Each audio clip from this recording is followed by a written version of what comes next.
실제로 전 세계에는 100살이 넘어서도 아프지 않고 건강하게 살아가는 분들이 많이 모여 있는 마을들이 있습니다. 이런 마을을 장수 마을이라고 부르는데요. 전문가들은 이런 지역을 블루존이라고도 부릅니다. 그렇다면 이분들은 도대체 어떻게 이렇게 오랫동안 건강하게 살아가는 걸까요? 비싼 약이나 특별한 치료 때문일까요? 아닙니다. 놀랍게도 그 비밀은 아주 소박하고 평범한 데 있습니다. 바로 매일 먹는 식사 습관에 있습니다. 예를 들어 일본 오키나와에 사는 할머니들은 90세가 넘어서도 직접 밭질을 하고 아침이면 된장국과 두부, 해조류로 차린 밥상을 드십니다. 배가 80% 정도 차면 젓가락을 내려놓는 하라 하치부라는 습관도 그대로 지키고 계시죠. 또 이탈리아 사르데냐에 사는 어르신들은 점심이면 가족들과 둘러앉아 직접 기른 토마토와 콩, 치즈를 곁들인 수프를 천천히 나눠 드십니다. 간혹 포도주 한 잔도 곁들이시죠. 식사 후에는 마을을 산책하며 이웃과 이야기를 나누는 것이 일상입니다. 코스타리카 니코야 지역의 한 할아버지는 아침마다 손수 기른 옥수수와 검은 콩으로 만든 음식을 드시고 마을 아이들과 함께 농사일을 도우며 하루를 시작하십니다. 특별한 건강식품을 먹지 않아도 늘 하던 대로 자연스럽게 움직이고 정갈한 식사를 하고 가족이나 이웃과 함께 시간을 보내는 것이 이분들의 건강 비결입니다. 이처럼 장수하는 사람들의 비밀은 거창하지 않습니다.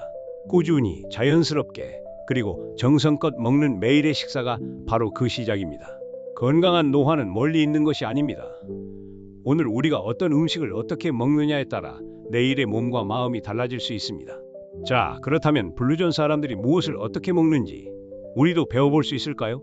지금부터 그 비밀을 하나하나 살펴보겠습니다. 우리는 매일 무엇을 먹어야 할까요?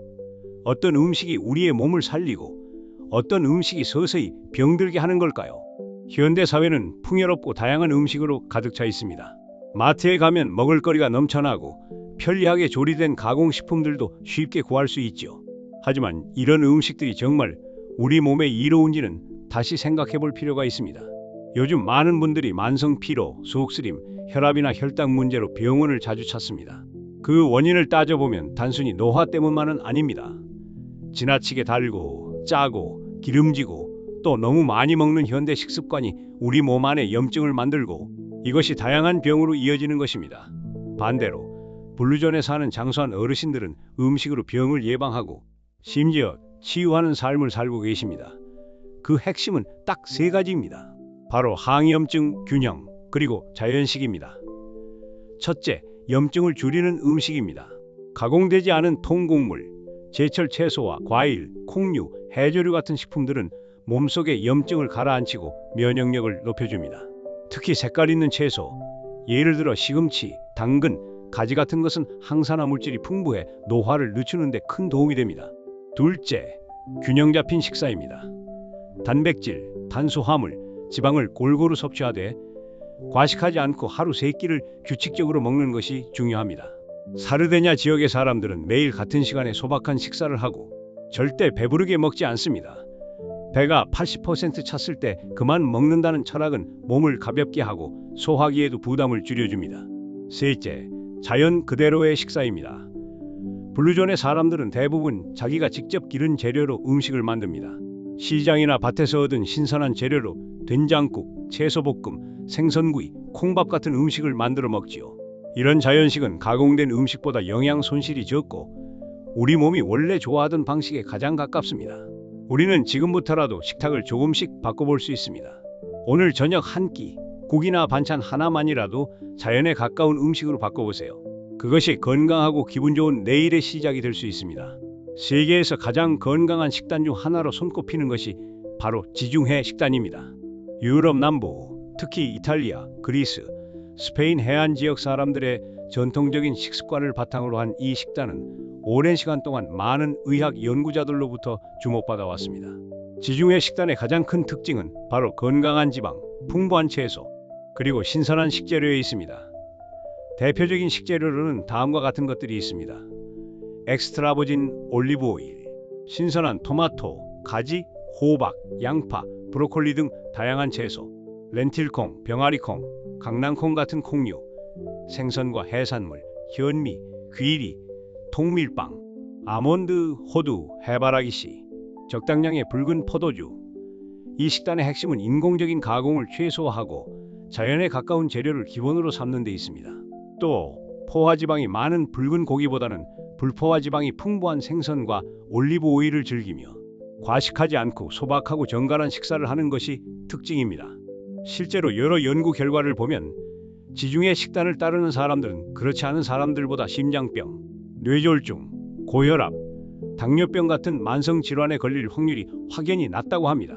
특히 2013년 스페인에서 진행된 대규모 연구에서는 지중해 식단이 심혈관 질환 위험을 약 30%까지 줄일 수 있다는 결과도 있었습니다. 뿐만 아니라 지중해 식단은 혈당 조절에도 효과가 있어 제2형 당뇨병, 즉 중년 이후에 인슐린이 몸에서 잘 작동하지 않거나 충분히 분비되지 않아서 생기는 당뇨병을 예방하거나 이미 있는 경우에도 혈당을 안정적으로 관리하는 데 도움이 됩니다. 식이섬유가 풍부해 포만감을 주고 혈관을 깨끗하게 유지하는 데도 좋습니다. 무엇보다도 이 식단은 억지로 참거나 제한하지 않습니다. 오히려 맛있고 다양하며 가족이나 친구들과 함께 즐길 수 있는 식사 문화입니다. 단순히 먹는 것이 아니라 함께 나누는 식사라는 점도 식단의 중요한 가치입니다. 우리도 지중해 식단에서 배울 점이 많습니다. 오늘부터라도 식탁 위에 채소 반찬 하나, 생선 요리 하나, 좋은 기름 한 스푼을 더해보면 어떨까요? 건강한 변화는 그렇게 한 끼에서 시작됩니다. 우리는 보통 잘 먹어야 건강하다고 생각합니다. 하지만 꼭 많이 먹어야만 건강을 지킬 수 있을까요? 오히려 조금 덜 먹는 것이야말로 장수를 위한 지혜일 수 있습니다. 최근에는 간헐적 단식이라 하여 일정 시간 동안 음식을 먹지 않는 식사법이 많은 관심을 받고 있습니다. 예를 들어 하루에 8시간 동안만 식사하고 나머지 16시간은 공복 상태를 유지하는 방식이 대표적입니다. 이렇게 일정 시간 위장을 쉬게 해주면 우리 몸속에서는 놀라운 일이 일어납니다. 가장 중요한 변화는 바로 몸의 자가 회복 기능이 켜진다는 점입니다. 배고픈 상태에서는 몸속에서 노화된 세포를 스스로 분해하고 정리하는 작용이 활발해지는데 이를 자가포식 작용이라고 합니다. 우리 몸이 스스로 오래된 세포를 먹어치우는 자연 정화 작용입니다. 이 기능이 활성화되면 세포가 건강해지고 각종 장기 부담도 줄어들게 됩니다.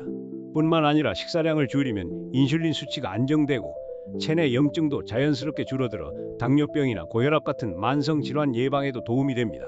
블루존에 사는 어르신들도 사실 간헐적 단식을 따로 실천하지 않지만 자연스럽게 하루 두세 끼만 소박하게 드시고 과식하지 않는 생활을 오래도록 지켜오셨습니다. 일본 오키나와의 어르신들은 하라 하치부, 즉 배가 80% 찼을 때 수저를 내려놓는 습관을 통해 몸의 균형을 유지해 오신 거죠. 또한 최근 연구에 따르면 절식을 하거나 소식하는 생활을 하면 특정 유전자가 활성화된다는 사실도 밝혀졌습니다. 이 유전자는 세포를 보호하고 손상된 세포를 복구하며 장기의 노화를 늦추는 데 중요한 역할을 합니다. 결국 얼마나 먹느냐보다 중요한 것은 어떻게 먹느냐입니다.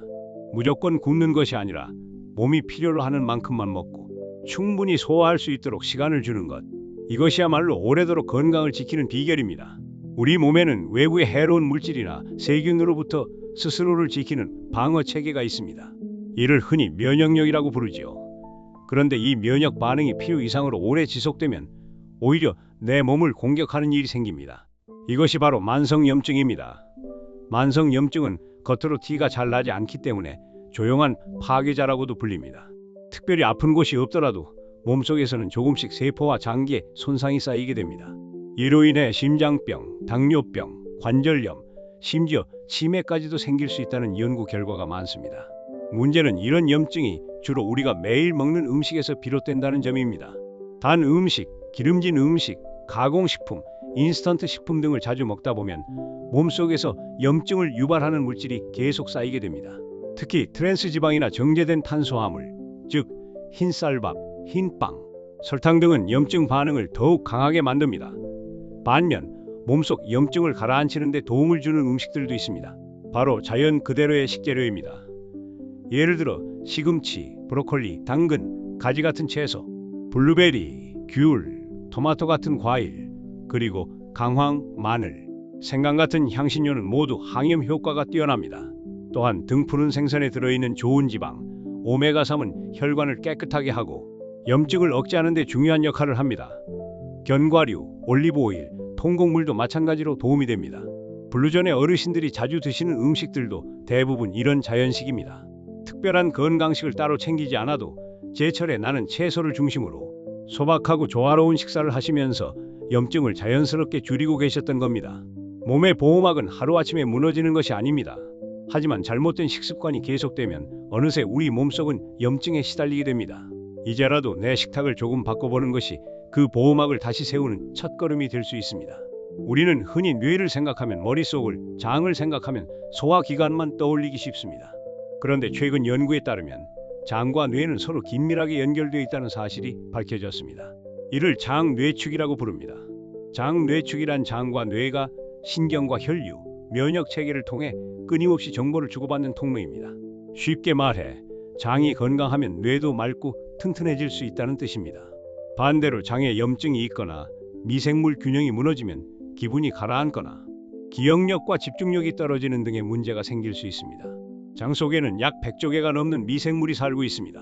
이들은 단순히 음식물을 소화하는 역할을 넘어서 비타민을 만들고 면역 세포를 조절하며 뇌에서 기분과 관련된 호르몬, 세로토닌 분비에도 영향을 줍니다. 놀랍게도 뇌에서 만들어지는 세로토닌의 약 90%가 장에서 생성된다고 합니다. 문제는 나이가 들면서 장 내 미생물의 종류가 줄고 특정 균이 지나치게 많아지면 장벽이 약해지고 염증이 생기기 쉽다는 점입니다. 이런 염증이 뇌에까지 영향을 주면 치매나 우울증 같은 문제로 이어질 수 있다는 연구도 있습니다. 그렇다면 장내 미생물을 건강하게 유지하려면 어떻게 해야 할까요? 첫째, 식이섬유가 풍부한 음식을 충분히 먹는 것이 중요합니다. 채소, 과일, 콩, 현미, 귀리 같은 음식은 좋은 미생물의 먹이가 되어 장내 환경을 건강하게 만들어줍니다. 둘째, 발효식품을 자주 섭취하는 것도 큰 도움이 됩니다. 김치, 된장, 청국장, 요거트, 요구르트 같은 발효식품은 유익한 균을 직접 보충해주는 역할을 합니다. 셋째, 지나치게 단 음식이나 가공식품, 인공 감미료는 줄이는 것이 좋습니다. 이런 음식들은 나쁜 균이 자라기 좋은 환경을 만들고 장내 균형을 깨뜨릴 수 있기 때문입니다. 장 건강은 곧 뇌 건강입니다. 오늘 한 끼 채소나 발효식품을 하나 더 올려보세요. 그 작은 실천이 나이 들어서도 맑은 정신과 건강한 마음을 지키는데 큰 힘이 되어줄 수 있습니다. 장 건강에 좋다고 알려진 대표적인 성분 중 하나가 바로 유산균입니다. 그런데 막상 유산균 제품을 고르려고 하면 종류도 많고 설명도 어려워서 헷갈릴 때가 많습니다. 이번에는 유산균을 어떻게 잘 고르고 발효 음식은 어떻게 활용하면 좋은지 쉽게 풀어드리겠습니다. 먼저 유산균은 우리 장 속에 사는 좋은 균 중 하나로 소화를 돕고 면역력을 높이며 장내 환경을 건강하게 만들어주는 역할을 합니다. 그런데 유산균은 종류도 다양하고 어떤 균주는 살아서 장까지 도달하지 못하는 경우도 많습니다. 그래서 유산균을 고를 때는 몇 마리 들어있는지보다 어떤 균주가 들어있는지를 보는 것이 중요합니다. 예를 들어 락토바실러스, 비피도박테리움 같은 균주가 들어있는지, 그리고 생균수가 충분한지도 확인해 보는 것이 좋습니다. 또 장까지 도달할 수 있도록 코팅 기술이 적용된 제품인지도 확인해 보면 도움이 됩니다. 하지만 꼭 유산균 제품을 먹지 않아도 우리 식탁에서 충분히 유익한 균을 얻을 수 있습니다. 대표적인 것이 바로 발효식품입니다. 김치, 된장, 청국장, 간장, 요거트, 요구르트 같은 음식에는 살아있는 유익균이 가득 들어 있습니다. 예를 들어 집에서 잘 익힌 김치 한 포기에는 수억 마리의 유산균이 들어있고 된장에는 장을 튼튼하게 해주는 발효균들이 가득합니다. 요구르트나 요거트도 장내 유익균을 보충해주는 좋은 간식이 될 수 있습니다. 다만 김치는 너무 짜지 않게, 요구르트는 설탕이 첨가되지 않은 제품을 고르는 것이 좋습니다. 지나친 염분이나 당분은 오히려 장내 나쁜 균이 늘어나는 환경을 만들 수 있기 때문입니다. 하루에 한두 번 김치나 된장국 또는 요구르트 한 컵만 챙겨 드셔도 충분합니다. 자연스럽게 식사에 포함시키는 것이 가장 좋은 방법입니다. 유산균은 알약보다 밥상에서 찾는 것이 훨씬 자연스럽고 오래갑니다. 건강한 식습관을 이야기할 때 무엇을 얼마나 먹느냐도 중요하지만 얼마나 다양한 식물을 먹느냐도 아주 중요합니다. 요즘 전문가들 사이에서 주목받고 있는 개념이 바로 30가지 식물 다양성 챌린지입니다. 이 챌린지는 일주일 동안 30가지 이상의 서로 다른 식물성 식품을 먹어보자는 간단한 도전입니다. 여기서 말하는 식물성 식품은 채소, 과일, 콩, 견과류, 씨앗, 허브, 향신료, 통곡물 등을 모두 포함합니다. 왜 이렇게 다양한 식물을 먹는 것이 중요할까요? 우리 장 속 미생물들은 종류마다 좋아하는 음식이 다릅니다. 그래서 다양한 식물을 섭취하면 더 많은 종류의 유익균이 자라나고 장내 환경이 풍성해집니다. 이런 미생물의 다양성은 곧 면역력, 소화력, 심지어 기분과 뇌 건강에도 긍정적인 영향을 줍니다. 재미있는 건 꼭 매일 30가지를 먹을 필요는 없다는 점입니다. 일주일 동안 30가지를 모아 먹으면 됩니다. 예를 들어 아침에 현미밥과 김치, 점심에 두부조림과 시금치나물, 저녁에 바나나와 호두를 먹었다면 벌써 6가지 식물이 들어간 셈이죠. 도전처럼 즐겁게 해보면 어떨까요? 가족들과 함께 오늘 몇 가지 식물 먹었는지 숫자를 세어보는 것도 좋습니다. 식물 다양성은 맛도 즐겁고 장도 튼튼하게 해주는 최고의 식사 습관입니다. 한 주에 30가지 식물, 생각보다 어렵지 않습니다. 오늘 장 보러 가실 때 새로운 채소나 콩 하나만 추가해보세요. 그 작은 선택이 건강한 장수의 길로 이어질 수 있습니다. 아무리 좋은 음식을 챙겨 먹더라도 건강을 해치는 음식을 계속 먹고 있다면 장수와는 멀어질 수밖에 없습니다. 오늘은 반드시 피해야 할 음식들에 대해 이야기해 보겠습니다. 첫째, 가공식품입니다. 햄, 소시지, 통조림, 냉동 피자, 과자, 인스턴트 라면 같은 가공식품에는 방부제, 색소, 인공조미료, 나트륨 등이 과하게 들어가 있어 장내 유익균을 줄이고 염증을 유발할 수 있습니다. 자주 먹게 되면 혈관 건강과 면역력에 나쁜 영향을 주게 됩니다. 둘째, 트랜스지방입니다. 트랜스지방은 과자를 바삭하게 만들거나 튀김의 바삭한 식감을 오래 유지하기 위해 인위적으로 만들어낸 지방입니다. 트랜스지방은 혈관을 좁게 만들고 심장병, 당뇨, 비만 위험을 크게 높이는 것으로 알려져 있습니다. 셋째, 설탕이 많이 든 음식입니다. 음료, 디저트, 설탕이 많이 들어간 커피나 과일 주스, 시리얼 등은 우리 몸에 염증을 유발하고 혈당을 빠르게 올리며 인슐린 저항성을 키울 수 있습니다. 특히 40대 이후에는 이런 음식을 멀리하는 것이 혈관 건강에 매우 중요합니다. 실제로 하버드 의대 연구에서는 초가공식품의 섭취량이 많을수록 조기 사망률이 올라간다는 결과도 있었습니다. 또 트랜스지방을 거의 섭취하지 않는 사람은 그렇지 않은 사람보다 심장질환 위험이 약 30% 낮았다는 연구도 있습니다. 결국 무엇을 먹느냐만큼 중요한 것은 무엇을 안 먹느냐입니다. 먹지 않는 것도 좋은 습관입니다. 오늘부터라도 간식 대신 견과류를, 단 음료 대신 따뜻한 보리차를 마셔보는 건 어떨까요? 피할수록 몸은 더 가볍고 건강해집니다. 건강하게 오래 살고 싶다면 하루 3끼를 어떻게 먹느냐가 정말 중요합니다. 거창하거나 비싼 재료가 필요한 게 아닙니다. 우리가 늘 접하는 익숙한 재료들로도 충분히 건강한 식단을 만들 수 있습니다. 이 식단의 핵심은 아주 단순합니다. 자극적이지 않고 자연 그대로의 식재료를 정직하게 먹는 것, 그리고 너무 많이 먹지 않고 적당히 먹는 것. 이 2가지만 지켜도 몸은 점점 편안해집니다. 아침에는 위장을 부드럽게 깨워주는 따뜻한 식사가 좋습니다.